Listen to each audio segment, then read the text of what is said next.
Daily current news में अभी की खबर है, नए मुख्य चुनाव आयुक्त नियुक्त। हाल ही में भारत सरकार ने ज्ञानेश कुमार को नए मुख्य चुनाव आयुक्त के रूप में नियुक्त किया है। बता दें कि वह मुख्य चुनाव आयुक्त राजीव कुमार का स्थान लेंगे, जबकि हरियाणा के मुख्य सचिव डॉक्टर विवेक जोशी को चुनाव आयुक्त नियुक्त किया गया है।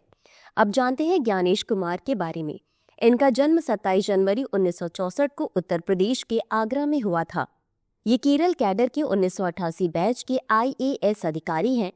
इन्हें भारत सरकार के रक्षा मंत्रालय में संयुक्त सचिव, गृह मंत्रालय में संयुक्त सचिव और अतिरिक्त सचिव, संसदीय कार्य मंत्रालय में सचिव और सहकारिता मंत्रालय में सचिव के रूप में कार्य करने का अनुभव है। बता दें कि इन्हें 14 मार्च 2024 को भारत निर्वाचन आयोग में बतौर चुनाव आयुक्त नियुक्त किया गया था। अब जानते हैं CEC की चयन प्रक्रिया के बारे में। मुख्य चुनाव आयुक्त और अन्य चुनाव आयुक्त नियुक्ति, सेवा की शर्तें और पदावधि अधिनियम 2023 के तहत चयन प्रक्रिया को विस्तृत और पारदर्शी बनाया गया है। इस कानून के तहत राष्ट्रपति चयन समिति की सिफारिशों के आधार पर CEC का चयन करते हैं। इस चयन समिति में प्रधानमंत्री, लोकसभा में विपक्ष के नेता और एक कैबिनेट मंत्री शामिल होते हैं। इसके अलावा एक खोज समिति विधि मंत्री की अध्यक्षता में उम्मीदवारों की सूची तैयार करती है। धारा 6 और 7 के अनुसार खोज समिति 5 संभावित उम्मीदवारों की सूची चयन समिति को प्रस्तुत करती है। इस प्रक्रिया में अब सरकार को बाहरी व्यक्तियों को भी शामिल करने का अवसर मिलेगा, जो पहले केवल चुनाव आयुक्तों तक सीमित था।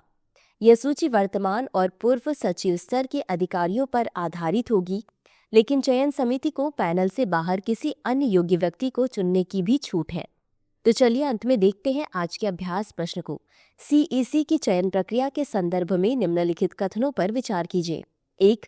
राष्ट्रपति चयन समिति की सिफारिशों के आधार पर CEC का चयन करते हैं। 2. इस चयन समिति में प्रधानमंत्री, लोकसभा में विपक्ष के नेता और एक कैबिनेट मंत्री शामिल होते हैं।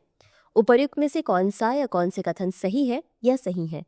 A केवल 1, B केवल 2, C 1 और 2 दोनों, D न तो 1 और न ही 2। इस प्रश्न का उत्तर कमेंट बॉक्स में जरूर दें। अभी के लिए बस इतना ही। धन्यवाद। डियर व्यूअर्स, अपने एग्जाम की तैयारी को और बेहतर करने के लिए हमारे चैनल को लाइक, शेयर और सब्सक्राइब करना न भूलें।